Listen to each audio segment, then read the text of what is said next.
พอลงพูดเรื่องปัญญาอ่อนเลยมึงเหมือนกันนะเรื่องอย่างปัญญาอ่อนนี้คนเบิ่งนี้ เดี๋ยวให้สียา เดี๋ยวเบิ่งนะ เดี๋ยวตัวชูเป็ดนะ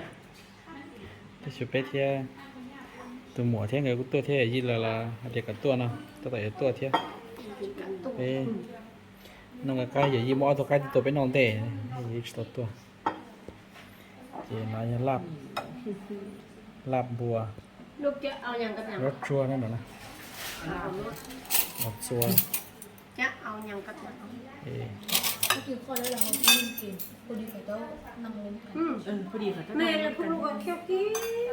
นแม่ยังกินก็ได้ แล้วก็ให้ขึ้นไปยี่ห้องแม่ไป ไก่ดุงไก่นั่นเหรอ แต่ต้องการกับเสือต้ม black chicken